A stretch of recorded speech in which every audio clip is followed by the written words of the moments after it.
Okay,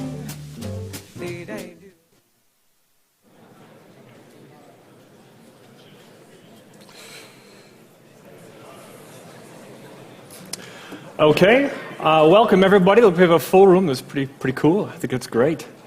I hope everyone's had like a really great week here at Devox France, to try and get my pronunciation even a little bit close. I don't speak French, but anyway, last stretch of the week. We're on the final set of presentations, so I hope everyone's got some good energy and not too tired.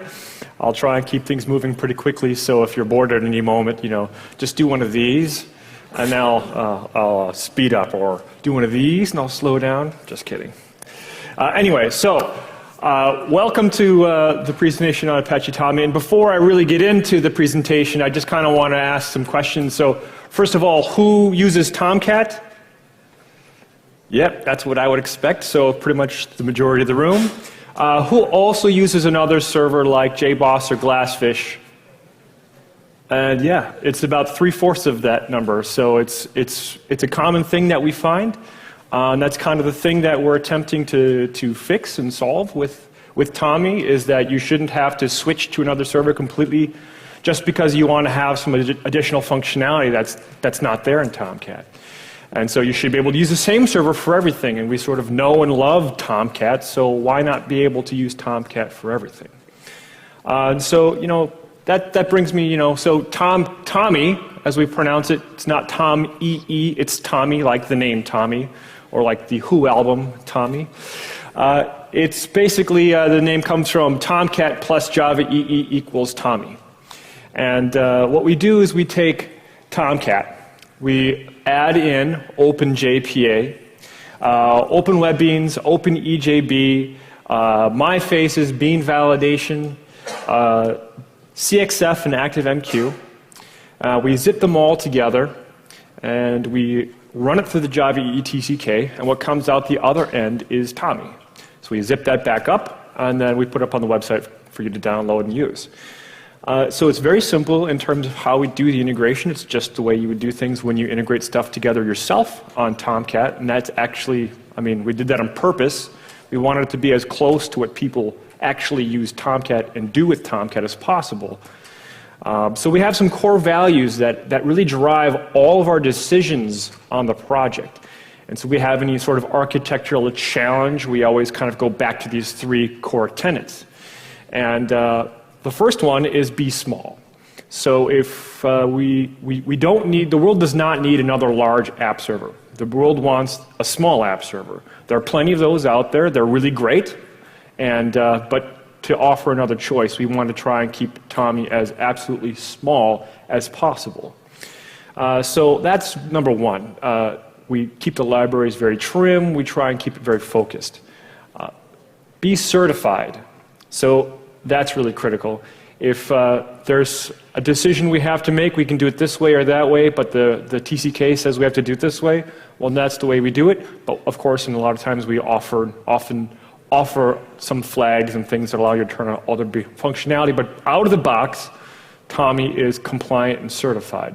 And all the default options are portable options. And then the third one, of course, is be Tomcat. So if we have done something in TomEE that detracts from your Tomcat experience, it doesn't matter what we're doing in the first 2, we've completely failed in our opinion. If TomEE does not feel and work like Tomcat, then we consider that a very serious bug. So if you find something like an application that works in Tomcat, doesn't work in TomEE, then we're going to let us know, and then we will fix that immediately. Because the whole thing that we're trying to do is offer Tomcat people more options, not less options. So we want to be able to support all the applications. Okay, so that leads me to a very critical question. Since I mentioned that TomEE is a certified JavaEE app server, we are a web profile JavaEE app server. So quick question before I go on to the next slide. Who has heard of the web profile, the JavaEE 6 web profile? So about half the hands. Yeah, so you know how you would hear people say, JavaEE is big and bloated and heavy.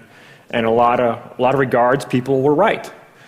So what we decided to do in JavaEE 6 was to acknowledge the fact that there is a need for smaller, more focused runtimes.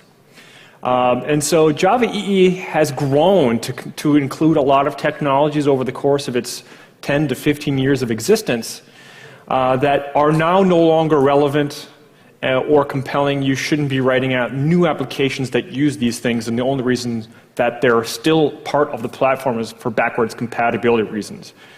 People who have JavaEE, or J2E 1.3 or 1.4 applications need to still run those on the new app servers that come out. So we as an expert group, we keep those in JavaEE, but now, if this was maybe 2008 or so when we came up with, when we started introducing the web profile, and then 2010 when it was finally released in JavaEE 6, we knew it was time to kind of reset and create a new base, a new minimum. So that's the web profile, and that's roughly half of the specifications that are in the full profile. So the full profile contains about 24 specs, and the web profile is about 12. So some examples of things which are now really legacy technologies that are not in the web profile include CMP, Corba, and JAX RPC. Any of you had to use any of those things? Yeah, fortunately, very few hands. I really feel the pain of everyone who had to do those things. I had to implement those, so I know how horrific they were to write and how horrific they were to deal with and use. SOAP encoded was not fun. It was a bad idea. We're much in a better place now with at least document literal, but of course, JAX RS is fast surpassing JAX WS usage. So there are some things, though, that are not in the web profile that are in the full profile, which are very relevant and used today. So 3 examples or 4 examples of those things. JAX RS, that's really a critical core technology, and actually in JavaEE 7 web profile, we're adding JAX RS to the web profile. So that is going to get bumped up to the web profile list in JavaEE 7. We do have a distribution of TomEE that includes it. Another one is JAX WS, which is really the best way to do web services. If you need to do web services in Java, JAX WS is the way to go. JMS obviously has been it's been a staple of JavaEE since the beginning and continues to be. And then connectors, now that's actually a less understood API. We are doing some very big changes to it in JavaEE 7, so expect to hear and actually use some of those things, connectors, in the future. I do have a talk after this talk which talks about some of the JavaEE 7 changes. That's mostly a talk about ideas that didn't make it into the spec, but one of the ideas that did make it into the spec is a sort of rewrite of the connector architecture. So that, if you're interested in that, attend the next talk. All right, so 3 profiles of TomEE. So we have 3 different levels to try and meet what most people might need. So with the base level is the web profile level, and that concludes all of the web profile technologies, such as JPA, CDI, EJB Lite, actually, JSF, bean validation, and then we add in their Java mail. That's like a 1 meg jar. It's very tiny, and sending email is very useful, so we threw that in the web profile so you don't have to go fishing for it and add it yourself. It doesn't have any overhead if you don't use it, or even if you do use it, it's just when you send messages. Then we have another flavor of TomEE called TomEE JAX RS, and that's basically the web profile plus the JAX RS library. We offer that via a stripped-down version of CXF. And so, if you prefer to use Jersey, then you can just go ahead and use the plain old web profile version and add Jersey in. It's totally fine. Then we have TomEE Plus. And TomEE Plus is really mostly a full profile server minus some of these legacy things. And actually in JavaEE 7, just as JavaEE 6 was about creating a nice new web profile, JavaEE 7 is actually going to drop some of those full profile concepts, or rather the fancy spec term that we use is made optional. So, we're going to make Corba optional, and we're going to make JAX RPC optional, and CMP entity beans optional. So we might actually see a JavaEE 7 full profile certified version of TomEE, perhaps in JavaEE 7. So we'll cross our fingers on that. I have to explain the certification logic because it's very counterintuitive.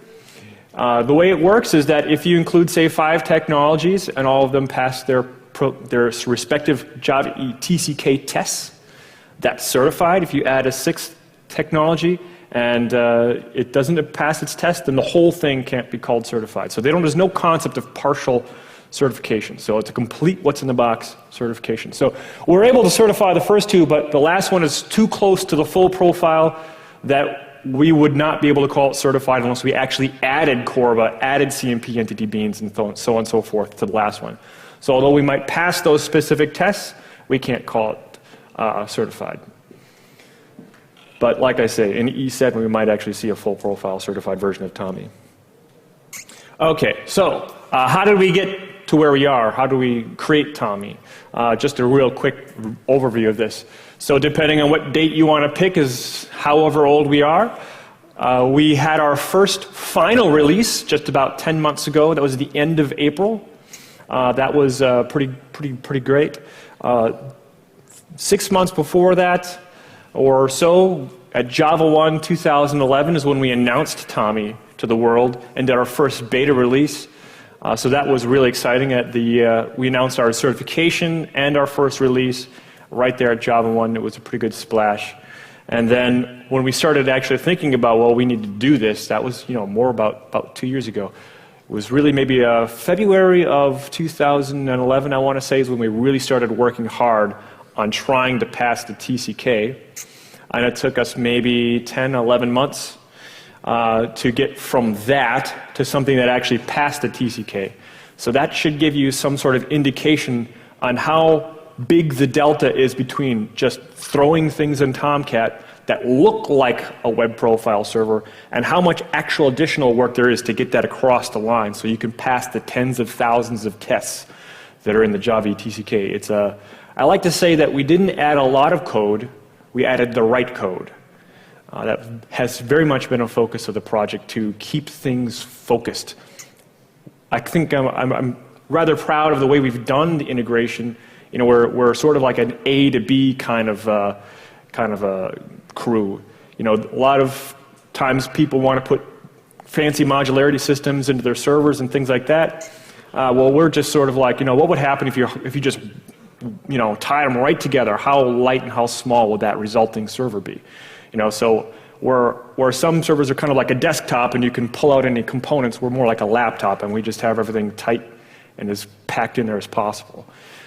So if, what the result is pretty small. I'll show you a little bit later, but we are actually able to pass the JavaEE TCK without increasing the Java memory on there, which is kind of a milestone that no one's ever crossed before. So we passed the whole EE-TCK with just the default memory settings, which is like 64 heap and whatever the permgen space is. So it's pretty impressive. I've actually run it on a Raspberry Pi. I'd like to certify on that just for fun, because why not?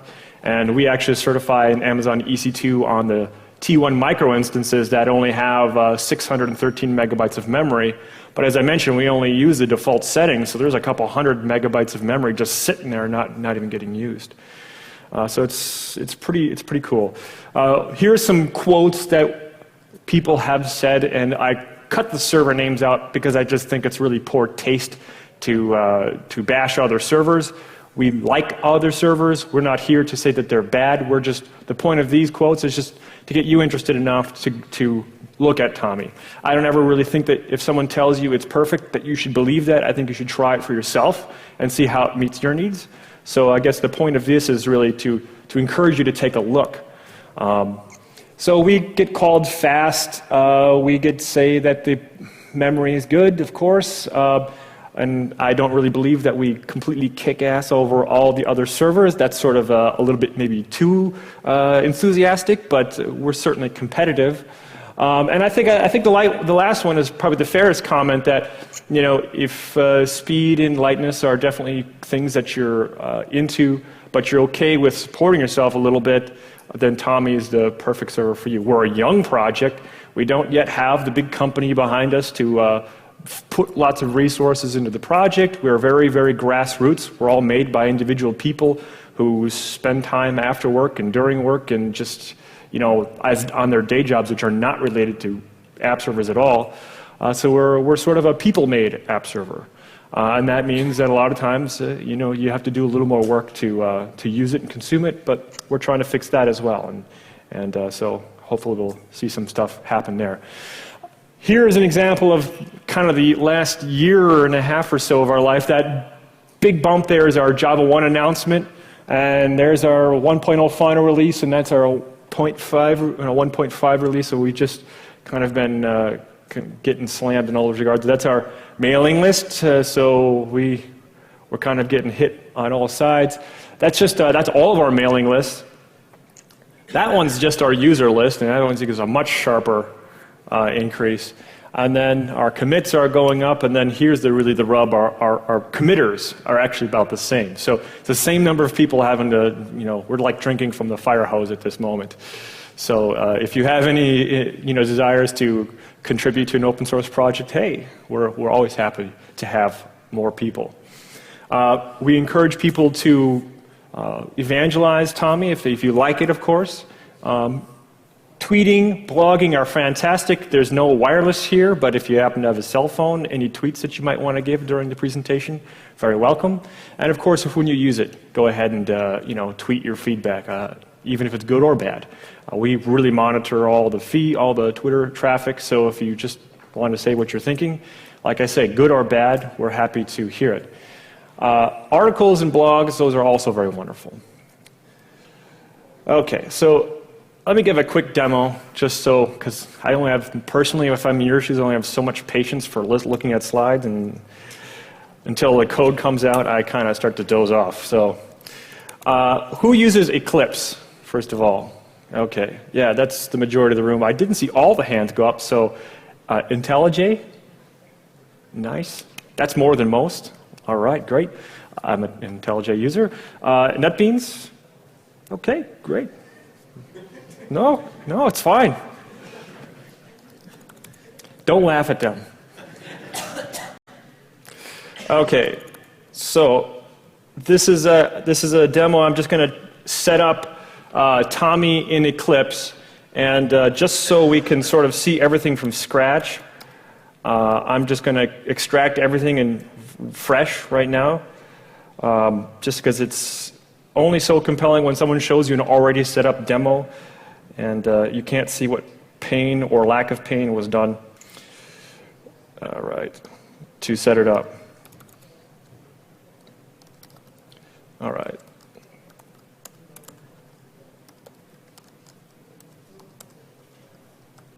All right, and this is the JavaEE version of Eclipse. You can use the regular version of Eclipse as long as you add the web toolkit, something WTP tools that has the Tomcat adapter in it. Okay.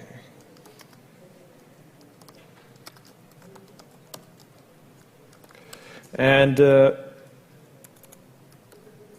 this is, I'm going to extract the plus version of TomEE. This is the largest version of TomEE, just so you can see it at its heaviest. I don't think it's fair to show you the lightest.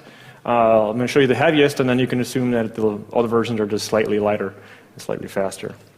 And before I started up, and I don't know if this is very legible to you, maybe I should increase the font. Okay.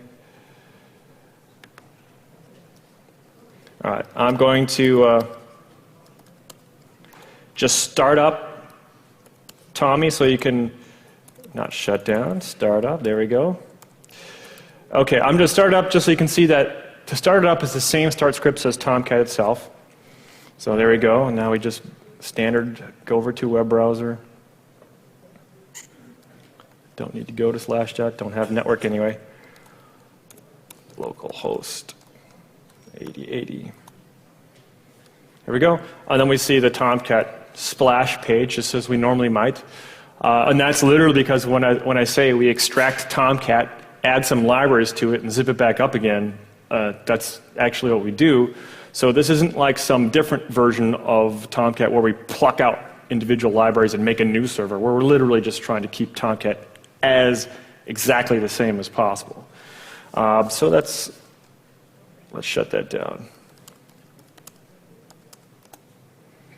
Okay. And now I'll open up Eclipse. Okay. And it always takes just a little bit longer than I like. All right. So I'll take and make a new workspace in the temp directory just so we can be guaranteed it's a fresh one and I haven't done anything in advance. All right. So the first thing is, just like with Tomcat, you want to create a dynamic web project. So you say File, New, Dynamic Web Project. Do not click Enterprise Application Project. You do not need to switch the way you develop apps just because this has more JavaEE stuff in it. You use the dynamic web project, and really, in today's age, you almost never need an EAR file. One of the great things we added in JavaEE 6 was the ability for you to use EJBs and CDI-beans and absolutely everything right there in the WAR file. And so there's no more complication, no more garbage, having to have archives with archives in it, although web app does have archives in it. That's actually one of the things I would kind of like to improve. But anyway, you can put everything in the WAR file right now. And that's actually a feature that came from the predecessor of what existed before TomEE existed. It was called the OpenEJB Tomcat Integration. And so just as we basically would take OpenEJB, we'd put it into Tomcat rather than the reverse, where people would take Tomcat and put it into their server. We thought, well, let's take an EJB container and embed it into Tomcat. And so kind of a natural extension of that was, well, if we're taking an EJB container, embedding it into a servlet container, why not let people put EJBs in their web app? It was just one step progression from that. So we did that for a number of years, and we're lucky enough that we're finally able to get it into the specifications. So we're quite proud of that one. All right, so just in case I didn't explain it, you want to click New Runtime. You want to select Apache Tomcat 7. Click Next. And then I'm just going to add a little tag here, TomEE, just so we can visually distinguish it from any other Tomcat or any other installs we might have. And then we just browse to where we extracted TomEE, and we say Open. Then we say Finish. And then we leave all the other defaults. This is a Servlet 3.0 application and so on. And then we say Finish. Okay. So we have our little web project here. And we'll create a servlet. So we'll say New Servlet, and we'll call it Bonjour Servlet. Okay, and I always do that. That's the package name, all right. There we are. And then we'll say Finish.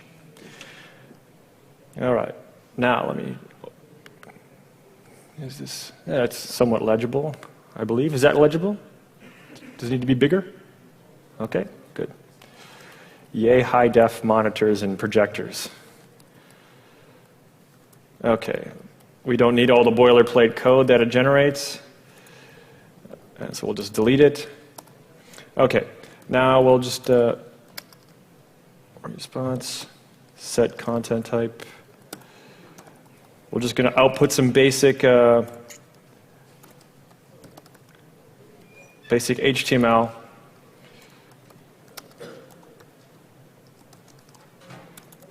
Get writer, print, and we'll say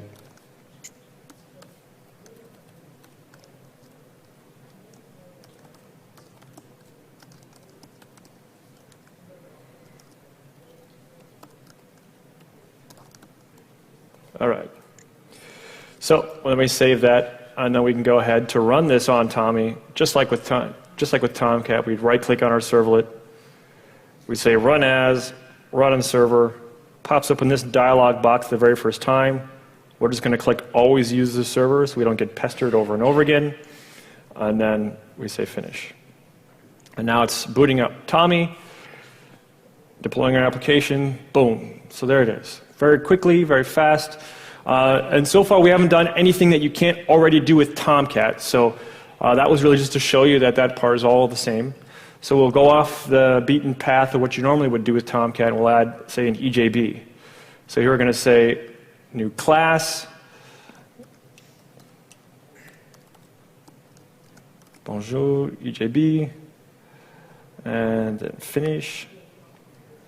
And we'll annotate this with @JavaX EJB Singleton. Side note, I would use Singleton instead of Stateless pretty much by default. The reason being is that few people really stop to think about that Stateless has a fixed pool size. So if you've got 30 beans in your system with a fixed pool size of, say, 10, did you really design your system so that it'll be throttled to 10 across the board? Probably not. So only use Stateless when you're designing for a limited number of concurrent requests for that bean. Singleton by default is limited to 1, but you annotate it with @read and you get an unlimited. So there's a little pro tip for you. We'll create a little method.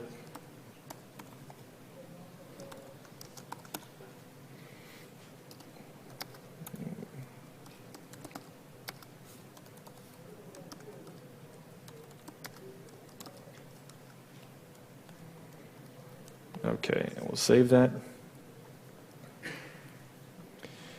And then we can go over to our servlet and get this injected via the standard by creating, let's first create a private field of type bonjour EJB.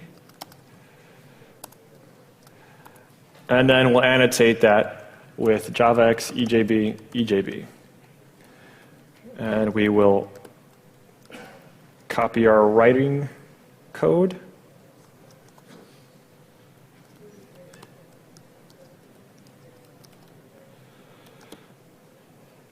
And have it also output some text. Okay, then we'll save that, and as we save it, Eclipse should notice that the text file has changed and should redeploy. So there it was redeployed, and we can go to our servlet here, and now we say, wow, that's so much bigger. Okay, we can see Bonjour EJB, so now we have servlets in EJB all running in the same application right there in the WAR file. We haven't had to go hunt down any libraries. We haven't had to add anything. There's no finding someone's blog post who might have done something similar in the past and getting that integrated. We've skipped all that stuff that you would normally have to do. So there's a lot more that TomEE can do out of the box. So we'll go back to our EJB and we'll add some, say, web services support. So first we'll add this local bean annotation, which maintains our no interface view even when we add another view. That's sort of an EJB spec thing. And now we just add JavaX. That's right, JWS. I don't know why they use such different package names. Okay, so we just add one annotation basically. JavaX JWS web service. Hit save, and let's see. We'll poke our servlet so it redeploys automatically. Okay, and it redeployed. And if you look at the bottom here, you'll notice this line right there. It's rather small, but it shows the address of our web service, so we don't have to guess and we don't have to go looking around in documentation to figure out where that would be. So if your web service is successfully deployed, you can just copy this URL, go to your browser, and then we'll add get the WSDL. Oop. Equal, yeah. That's not valid syntax. Thank you very much. Audience +1, presenter -1. Okay, so here we see the full WSDL generated dynamically for the web service we just created. So we added one annotation on our our bean, and now we have full web services support. So again, we didn't have to go looking through any tutorials. We didn't have to do anything. It's all right there integrated in the box immediately. So that's just still the beginning. There's still a lot more in the box that can be done. So we'll start doing some RESTful services, for example. So we'll annotate our EJB with JAX WS, RS, path, and we'll give it a name. We'll call it /rest. And then we'll make this a get operation. Get. And then we'll click save. And then we got to poke our servlet so Eclipse knows that the project has changed. And we'll go ahead and reload that. It's done. And then again, right here, which you can barely see with this monitor, but we print out the location of the RESTful service. So you don't have to also guess that it's deployed or what its URL is. And then we go over here and hit that, and now we see a plain text REST output of bonjour EJB. And of course, with REST, you just add other annotations, and then you can get JSON outputs, you can get XML output, you name it. So we've done basically servlets, EJB, web services, RESTful web services, all in the box. When we haven't had to add any libraries, you can see that we're not waiting enough. It's very fast, that it deploys. How many of you have had the ability to use CDI yet? Okay, good. I'm surprised when I present, sometimes there's not a lot of hands that go up. So there's more hands than I expected, but still not enough hands. So I'm going to show you just really how to set it up, but I recommend everybody who hasn't really, how many of you have you heard of CDI? Let's start, okay, much more hands. Okay, so what you probably hear about CDI all the time is dependency injection, dependency injection, dependency injection. That's there, definitely, but you can get that in Spring. I think the really interesting thing in CDI that rarely gets any attention is the event API is astonishing. It's the best kind of listener model that I've ever really seen in a Java API. It's so clean and so makes you want to rewrite all your code. It's in a good way. You know what I mean? Like you start using it and you go, oh, I know like a million places where I can use this. You don't have to, if you want to do a basic listening paradigm, you don't have to create a manager that you don't have to write the code to do all the registering. You just basically fire an event. There's a guy called the bean manager. He's got a method on him called fire. You pass in any object, and then you pass in a number of annotations if you want them, and basically you just do that. Then at some point later, should you decide you actually want to listen to that event, you simply write a method that says, I observe this object type, and magically it will get called. No one has to do any registering. You don't have to code in advance to do any events, so there's no investment on your part. So it's beautiful for that. So you just load up your architecture with all these events, and then someday, should you decide you want to use them, go ahead and start listening for them. I find that I do all my logging that way. This, I'm starting this, I'm ending this, and guess what? Before and after tends to be really good opportunities to want to listen to events, so then they're also really good opportunities for logging, so I'll typically start my projects out with a listener for events, and that just logs out the object type, and it just makes sure that all the objects have a toString on that looks pretty nice, and suddenly I get some really great logging for free, and then extensibility on top of it. It's wonderful. So dependency injection is great, but that's pretty awesome. So the way you would get CDI enabled in a Java EE6 server is to go to the web-inf directory, and you create a new file called beans.xml. Now, it doesn't have to contain any data, but it has to be immediately in the web-inf directory and contain beans.xml. Alternatively, you can add it into the meta-inf directory of a jar that goes into the webinf/lib. So either of those locations. If you put it in the webinf directory directly, it enables it for the entire web app. If you put it in a specific jar, then that jar's classes become injectable to the rest of the application. So you either have a finely grained way to control it, or you can just flick it on universally. So now we'll just create a new class, and we'll call this one Bonjour Pojo, and say finish. And we'll create a similar method, public string, hello, and I guess, I should say bonjour, because go with the theme. And then returns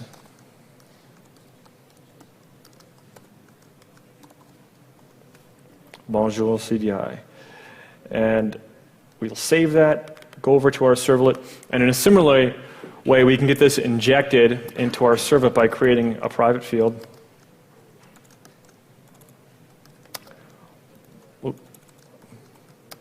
Bonjour Pojo. And now we annotate this one with JavaX inject, inject. So that's the magical inject annotation that's introduced with CDI. We'll update our writer, we'll copy that guy. Oops. Trying to use IntelliJ key commands, select word, does not work. That closes the window. All right. Okay. Oh, that's why that turned out really large. I mistyped my HTML. Okay. Wow. Just because I'm really picky. All right. I'll save that, and then it will reload. There it is. And then we can go back to our web page. And now we see Bonjour EJB, Bonjour CDI, and now we have full CDI support, full EJB support, REST, web services, basically all the really common stuff that's in there.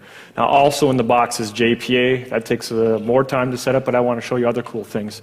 So you probably do JPA on a regular basis. It's very similar. And then, there's just a ton of really great things in there. The wonderful thing is that you don't have to go searching around for all these blog posts or someone who might have done it, and I'll show you later on it's not quite the same. Here, let's go ahead and continue with our presentation. So, as what I just showed you can look like a lot of magic, I prefer to lift back the curtain and kind of give you a tour of what we did to integrate, to make Tomcat TomEE. So first of all, we extract Tomcat on disk. We pull down the zip file from the website directly, and then we extract it. We add 2 config files. One, the TomEE XML files, just so you can configure things like JMS topics and queues, the broker, and things that you can't configure via the Tomcat server XML file. So we have the secondary XML file there for you to configure stuff. We have a system.properties file, and that's really there for convenience because we simply take that system.properties file at boot time and we read it into the system get properties object, so that way you can set system properties there without having to put them in scripts or in a command line. So it's more of a nicety, not really critical at all. We add some exe files, which can make TomEE easier to start as a service on Windows. Again, not really critical. The files in the endorsed directory are there for certification purposes. If you know anything about JAXB, they made JAXB 2.0, and then they included it into the Java 1.6 JVM, but JavaEE 6 uses JAXB 2.1, so you need to kind of magically override what's in the JVM, and you do that via an endorsed directory. Same situation with some of the annotations that are in the JavaEE API were added to the VM, but then updated immediately, so we have to kind of fix that. But then, of course, it's the usual suspects, the things that I mentioned before we add into TomEE. So these are right there in the Tomcat lib directory. So you don't need to include them in your web app. And really kind of the probably main portability issue you might find between porting something from plain Tomcat to TomEE is you might need to just remove some libraries because they're already there in the server. You often don't need to remove them, they're simply ignored, but you can thin your web apps down significantly by just be leveraging what's there in the server. Here's the one critical text file change that we make. We add a listener to Tomcat itself. So if you have a Tomcat server file that you were already using and you copied that over the top, you will undo our integration. So just make sure you add that listener back in, and then you're good. So basically, when Tomcat boots up, the listener gets invoked, and then we participate in all the Tomcat lifecycle from there on out, and that's how we get our integration done. So Tomcat, if you ever really looked at any of the code, has a very event kind of API, before deploy, during deploy, after deploy, before shutdown, during shutdown, after shutdown. We hook into all those things, and we extend the lifecycle so that when Tomcat's scanning for servlets, we scan for everything as well, and that's how we get most of the integration work done. So just make sure that that listener is there. We do add a Java agent, and that's because if you ever used a JPA, for example, with Eclipse Link or OpenJPA, they implement JPA in terms of bytecode enhancement. So we add a Java agent so we can do runtime bytecode enhancer JPA classes so that they're good to go with OpenJPA. So we simply hook in OpenJPA's runtime enhancer.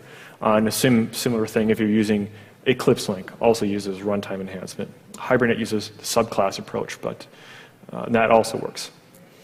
Okay, so aside from adding all these things in there, I think a really critical thing is to view TomEE not just as having the same libraries as what you might add yourself. There's a significant amount of testing there that is not done when you add libraries to TomEE. So there are tens of thousands of tests in the JavaEE web profile TCK, double that for the full profile TCK. We run these every day on TomEE. It takes quite a while. If you were to run the tests in linear fashion, it would take you about a week. So we run these every night on Amazon EC2. We just kind of divide up all the TCK into tests, chunks of tests, about 750. We throw them up into EC2 on a JMS queue. We pull them down. We farm them out to hundreds of T1 microinstance spot instances that we fire on demand, and then we get all the results back, and so we get through TCK in about an hour to an hour and a half. So TomEE on an average day is, even the trunk code is about 95 to 100% compliant. So we are really rigid about making things be completely tested all the time. Now that's just the tests that are in the TCK. We also write our own tests. So anytime someone reports some issue in TomEE that they found didn't work, and of course then it would not be covered by the TCK, we write tests for them. And those are using Arquillian, which I'll show you in a moment here. And so Arquillian is pretty cool. It allows you to run the same test on several different servers, because those tests themselves are not specific to a server. And then we run these tests 5, 6, 7 times, because we have various distributions of TomEE, and we actually literally test them all. So that's pretty great. We're certified in 3 flavors of the Amazon EC2 VMs. So the T1 micros, the M1 small, C1 medium, and so it's very, very, very well tested. And as I mentioned, we passed the TCK with the default memory settings, so it's pretty great. So there's a lot of testing that goes into TomEE. The results, TomEE is about 27 megabytes, the web profile is, so it's pretty small. Tomcat 7, TomEE web profile is 27, and to give you an example, the next bump up is JBoss, which is 127. So there's quite a bit of delta in disk space. And because of the way we've done integration, which is to keep Tomcat completely intact, as you can see, we work with the Tomcat tools like Eclipse and so on and so forth. We also work with YourKit, JRebel, New Relic, all the latest trendy tools out there. So that's really great. You usually just set TomEE up as Tomcat in those tools, and they will work. Yeah, so it's pretty great. Here are some of the problems with doing things yourself, and these are some of the problems that we're trying to solve with TomEE.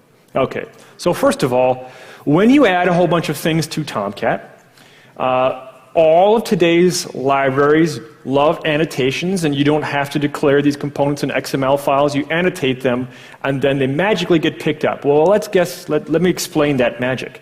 That magic means that library, say OpenJPA or Hibernate, has to crack open that jar file and read every single class file in that jar file, parse it, find if it has an annotation it's interested in, and then track that class.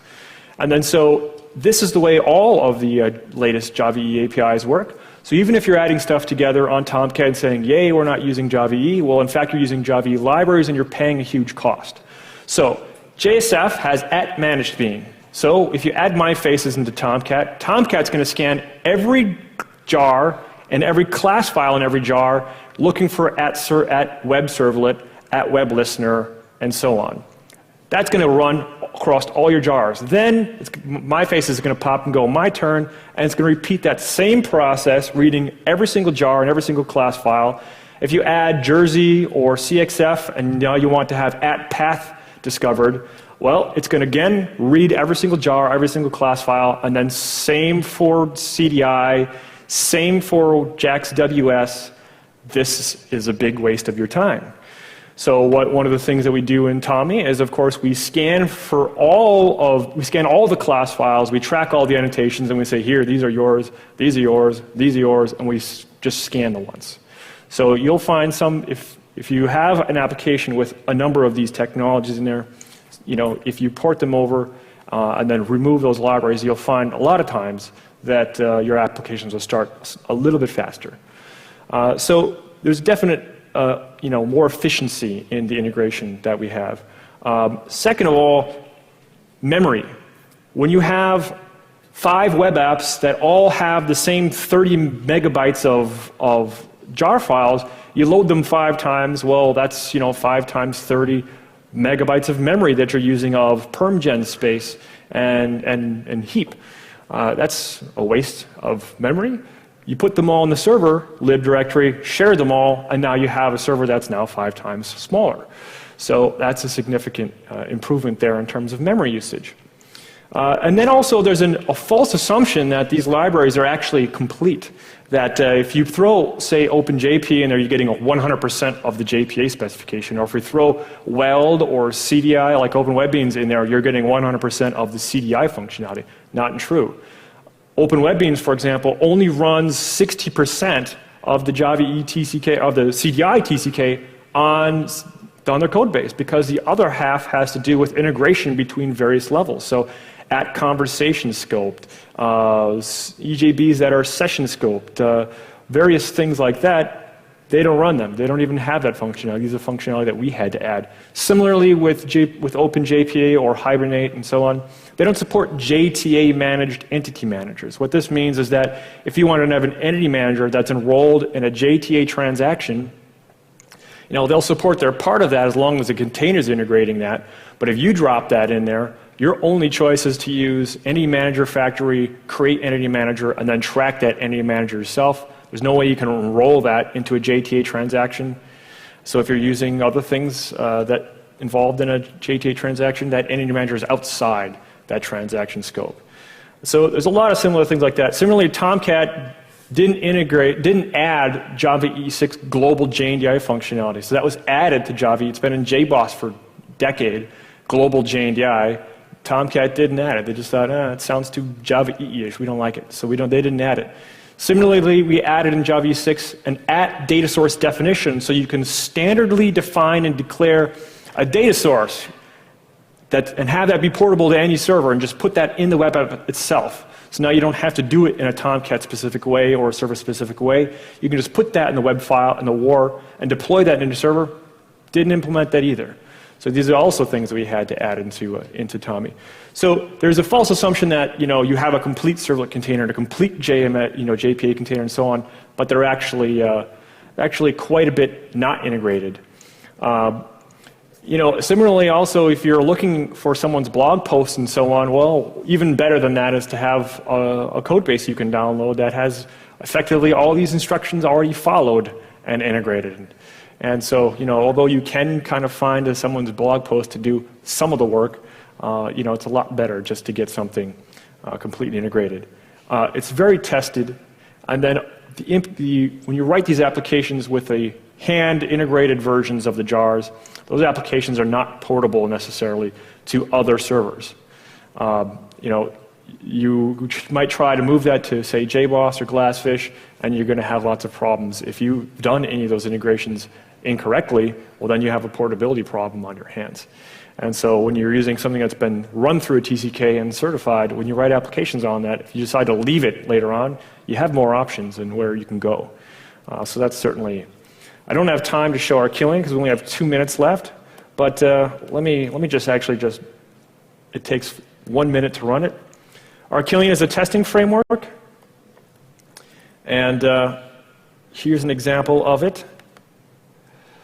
Okay, so we have very little time for this, so write down Arquillian. So first of all, who has heard of Arquillian? Fantastic. Not as many hands as we need, but really good. That was maybe a fifth of the room. All right, so Arquillian is a testing framework, and it abstracts out the server from your tests. So there are adapters for JBoss, Glassfish, WebLogic, WebSphere, and of course TomEE.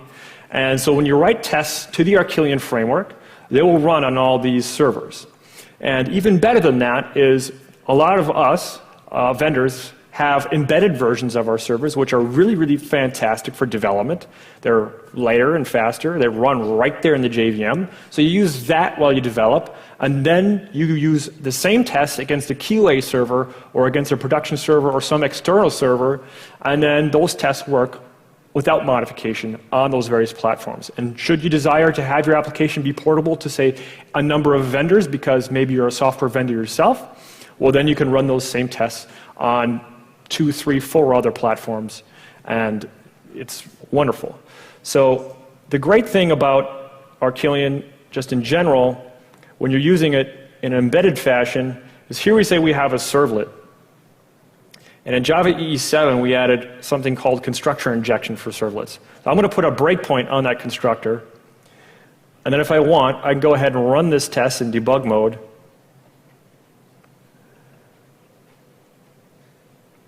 And then my breakpoint will get fired. Boom. So there it is, my breakpoint. I can say, what kind of car is this? Oh, it's a Lexus. All right, the year 2011. I'd probably update, should be 2013, you know, to be ultra trendy. So I'm out of time, but there's so much there that's usable. The whole point of TomEE, spend more time writing applications, not so much time writing the server. So I think we do a pretty good job of that. I really hope you enjoyed the presentation, and thank you very much.